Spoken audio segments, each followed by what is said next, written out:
इसी को इसलिए कहूँगा क्योंकि नमाज के हाँ। टाइम जो है वो सबको इकट्ठा कर देता है। तो ये उसकी बहुत अच्छी आदत है कि किसी भी होटल में हम जाएं, नाइस। जहाँ भी जाएं, सबसे पहले कमरा ढूंढना, उधर वाइट चादरें बिछाना और उधर किसी का आना सबका बैन कराना। जो वर्कर्स होते हैं वो नॉन मुस्लिम होते हैं तो वो उनका बंद कराना, फिर व्हाट्सएप का सबसे पहले ग्रुप बनाना, फिर उसमें टाइमिंग भेजना। अच्छा। तो ये सारा रिजवान करता है।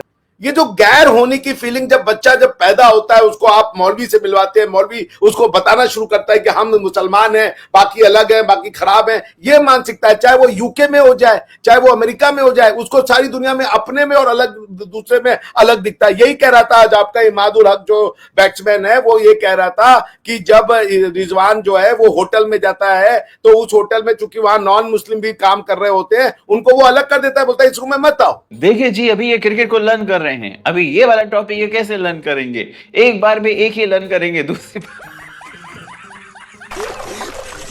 मैं तो कुछ और ही समझ रहा था।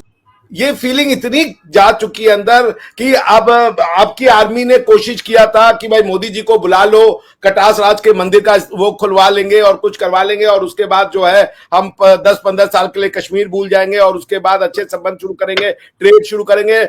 इमरान खान ने कहा कि हम जनता को क्या मुंह दिखाएंगे। उन्होंने कहा हम जनता को क्या मुंह दिखाएंगे, हम कैसे जाएंगे अपनी जनता के पास। आपकी जनता ही कारण है, इसलिए आपको अपनी जनता का दिमाग चेंज करना होगा। आपको किताबें लिखनी पड़ेंगी ऐसी जिससे कि उनका दिमाग चेंज हो। इसलिए ये मत कहिए कि जनता पिसती है, ये पॉलिटिक्स है। ये पॉलिटिक्स कतई नहीं है। ये बेसिकली आपने 70 साल में ऐसे दिमागों का जहन का निर्माण किया है जो हिंदू विरोध, भारत विरोध को अपनी आइडेंटिटी समझता है। आप पाकिस्तानियों को क्या समझ रही हैं? ये बंगला, ये इंग्लैंड जाके भी नहीं बदलते। वहां की लड़कियों को भी ये कुफार और उसी के नजर से देखते हैं कि उनको जो है ग्रूम कर लो, उनके साथ फिजिकल कर दो, तो हम नॉन मुस्लिम के साथ हमने वो कर लिया, बड़ी हमारी अचीवमेंट हो गई। वो मनुष्य को मनुष्य की दृष्टि से देखने को तैयार नहीं है। उनको मेरे अंदर हिंदू मुस्लिम दिखेगा। सर, एजुकेशन सिस्टम की आपने बीच में बात की, तो मुझे ये बताइए ना कि हम पाकिस्तान में तो हम बहुत तारीफ करते हैं कि भारत का एजुकेशन सिस्टम बहुत अच्छा है। आपको क्या चेंजेस ऐसे लगते हैं जो पाकिस्तान के एजुकेशन सिस्टम में आने चाहिए, जो हम बहरहाल हम भी चिल्ला चिल्ला कर रह गए कि पाकिस्तान का एजुकेशन सिस्टम ठीक होना चाहिए? भारत का एजुकेशन सिस्टम बहुत अच्छा है, मैं नहीं मानता। ये भी एक जैसी हर दुनिया का एजुकेशन सिस्टम है वैसे भारत का। यहां भी बेईमानियां होती हैं, यहां पर भी कम बच्चे होते हैं, लेकिन एजुकेशन सिस्टम है। पॉइंट आपके एजुकेशन सिस्टम में नहीं है, प्रॉब्लम आपके कंटेंट में प्रॉब्लम है। दुनिया जर्मनी में भी एजुकेशन सिस्टम ऐसा ही है जैसा भारत में। हर जगह पे स्कूलों में कोई बहुत बड़ी ऐसी ज्ञान की बातें नहीं, लेकिन जो पढ़ा दी जाती हैं जो कि और कहीं नहीं बता रहे, ऐसा कुछ नहीं होता। हर जगह बेसिक ही बताया जाता है। आपकी किताबें गलत हैं। सिस्टम यही रखिए, आपको अल्लाह का वास्ता AKW और आपको खुदा का वास्ता KKW। आप जो है ये जो कंटेंट है एजुकेशन का वो चेंज कीजिए। जब तक कंटेंट नहीं चेंज कीजिएगा, सिस्टम में आप और क्या सिस्टम बना लीजिएगा। सिस्टम में यही होगा ना। सर, मेरा मतलब है हमारे यहाँ से इतने IT एक्सपर्ट्स क्यों नहीं निकल रहे, हमारे यहाँ से इतने स्कूलों में वो पढ़ रहे हैं नहीं कि ये निकल रहे, बेकार है, और वो भूल जाइए हमारे लोग, हमारे लोग जो पहुंच जाते हैं, एजुकेशन सिस्टम तो उनका भी खराब है। चाहे आप उनको देख लीजिए, चाहे वो पाकिस्तान में पैदा भी ना हुए हों लेकिन सिर्फ पाकिस्तानी ओरिजिन के हों, एजुकेशन सिस्टम तो उनका भी खराब है। उनकी बातचीत से, उनके बिहेवियर से, उनकी हर चीज से आपको अंदाजा हो जाएगा कि इन्होंने कुछ नहीं पढ़ा। आरजू जी, सिस्टम क्या होता है? एक स्कूल होगा, हेडमास्टर होगा, टीचर होगा, वो किताबें लेगा, किताबों से पढ़ाएगा। शाम को सुबह क्लास होगी, बच्चों को मिड डे स्कीम में भोजन मिलेगा, बच्चे 4-5 बजे घर आ जाएंगे। यही होता है। उसके बाद एग्जाम होगा, एग्जाम में कॉपियां जचेंगी, नंबर मिल जाएगा। सिस्टम तो यही रहेगा। क्वेश्चन है कि आपका बच्चा, हमारे यहां भी वही सिस्टम है, आपके यहां भी वही सिस्टम है। क्वेश्चन है कि उन किताबों में क्या पढ़ रहा है बच्चा आपका। सिस्टम कुछ भी लगा दीजिए, आप किताबें भारत की बदल, आप भारतीय किताबों को पढ़ा दीजिए। अच्छा, मुझे ये बताइए ना कि जो आप मुझे ये बताइए ना कि जो पाकिस्तान, अमेरिका में, यूरोप में किसी जगह पैदा हुआ है, वो भी एक तरह की अजीब सी माइंडसेट का शिकार क्यों रहता है? वो उन्हें भाई इंडिया के एजुकेशन सिस्टम से पढ़ के कह रहे 15 मिनट के लिए पुलिस हटा दो। इंडिया के एजुकेशन सिस्टम से निकल के कह रहे हैं क्या ये हमारा वो नहीं है, हम इनके वो नहीं है, हम इनसे अलग है, ये गैर मुस्लिम है, हमें हमारा लीडर चाहिए।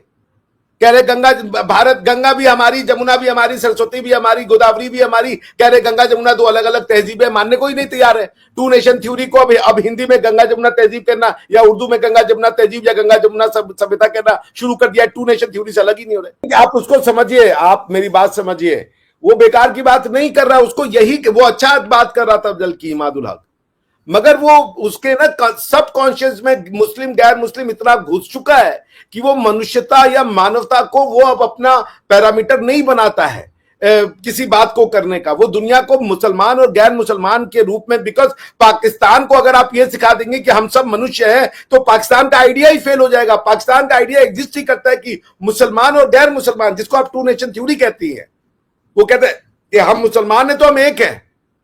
वो इस आइडेंटिटी को नहीं छोड़ सकता, वो छोड़ेगा तो अखंड भारत बन जाएगा।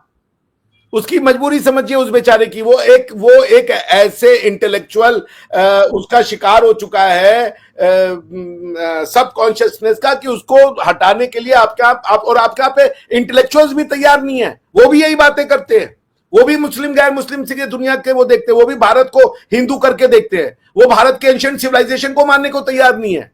वो अपने आप को ग्रीस मानते हैं, वो अरिस्टो, सुकरात और पता नहीं किससे जोड़ दें अपने आप को।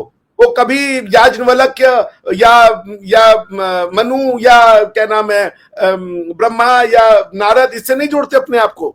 यहां की लिखी हुई किताबें वो नहीं पढ़ना चाहते। उन्होंने सोच लिया है कि हम मनु और या तो वो दो तरीके के, या तो वो सोचते हैं हम अरबी है, और अगर जो थोड़ा सा पढ़ा लिखा है वो कहता है हम ग्रीस है। इसी दोनों में है। तो आप वो समझिए। तो सर ऐसा सब तो नहीं कहते ना सर, ऐसा सब तो नहीं कहते ना। हम भी तो कहीं ना कहीं हम भी तो पढ़े लिखे में आते ही है ना, हमने भी कुछ पढ़ाई लिखाई तो की है। पाकिस्तान की दृष्टि से तो आप अनपढ़ है ना। आप भारतीय दृष्टि से पढ़ी लिखी है, पाकिस्तानी दृष्टि से आप अनपढ़ गंवार है, जाहिल है। आपको पाकिस्तान में कोई पढ़ा लिखा मानता है, आपकी बातों की वजह से नहीं मानेगा, कहेगा आप जाहिल है, गंवार है। इंडिया में आपको हम सब मानते हैं कि आप बहुत इंटेलेक्चुअल हैं, बहुत प्रोग्रेसिव है। अब आपके यहाँ पे पढ़ा लिखा है बरखा दत्त, अरुंधति रॉय, वो उनको पढ़ा लिखा मानते हैं, समझिए ना। तो ये बड़ी अजीब सी डायनेमिक्स हो गई। हालांकि बरखा दत्त और अरुंधति रॉय को मैं सैकड़ों जगह पे गलत और झूठा प्रूफ कर दूंगा, लेकिन आपको मैं सैकड़ों जगह पे सच्चा और ऑनेस्ट प्रूफ कर दूंगा। तो पॉइंट यह है कि आरजू जी एक ऐसा मकड़जाल बन चुका है जिससे पाकिस्तान को निकलने के लिए अपना भेजा साफ करना पड़ेगा। भेजा फ्राई नहीं बल्कि भेजा वॉश। मौलाना रिजवान अहमद कह सकते हैं, उस दिन भी भारत और पाकिस्तान का जब मैच हो रहा था तो भाई लगा अच्छी बात है, मुझे कोई प्रॉब्लम नहीं इसमें। बट रिजवान अहमद कहीं भी जाता है तो एक कमरा देखता है, खाली कमरा, कोई बात नहीं, चादर वादर बिछा के अपना तैयारी कर लेता है, वहां पर गैर मुस्लिम को आने नहीं देता। प्रॉब्लम एक्चुअली यही है। आप अपने दीन को याद करो, कोई प्रॉब्लम नहीं भाई, है ना, कोई आपको मना नहीं करता है। हम सभी अपने आराध्य को याद करते हैं, प्रणाम करते हैं। कुछ भी अगर समस्याएं होती हैं तो हम मानते हैं कि हाँ सब ठीक हो जाएगा, आप भी करते हैं, ये भी अच्छी चीज है। बट जो गैर मजहब के प्रति जो आपकी नफरत है अंदर ही अंदर, प्रॉब्लम यहां है।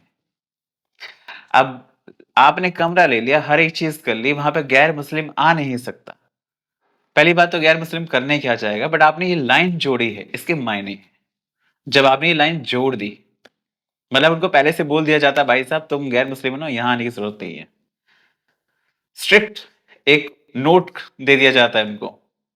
प्रॉब्लम यहां है मानसिकता।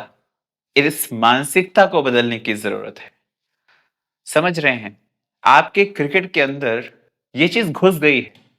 आपके जो एक्स क्रिकेटर हैं वो भी रिटायरमेंट के बाद मौलवी बन गए हैं। तो रिजवान को सबसे पहले ये बताना जरूरी है कि भाई तुमको मौलाना बनने का शौक है, मौलाना बनो, लेकिन जब क्रिकेट से रिटायरमेंट ले लेना तब आप अपने प्लेयरों को प्रैक्टिस करने के बजाय उनसे नमाज पढ़वा रहे हो। हर किसी की अपनी श्रद्धा है, जो जब चाहे अपना नमाज पढ़े, कोई दिक्कत नहीं है, बट आप अरेंजमेंट्स कर रहे हो। आपका फोकस इस बात का नहीं है कि भाई चलो ठीक है प्रैक्टिस के लिए कहाँ कैसे जाना है, कब जाना है, उसके लिए क्या करना है। आप व्हाट्सएप ग्रुप भी इसलिए बना रहे हो ताकि समय पर नमाज के लिए उनको अलर्ट कर पाओ। प्रॉब्लम यहाँ है दोस्त। आप लोग क्या कहते हैं कमेंट करके जरूर बताएं। जय हिंद, जय भारत।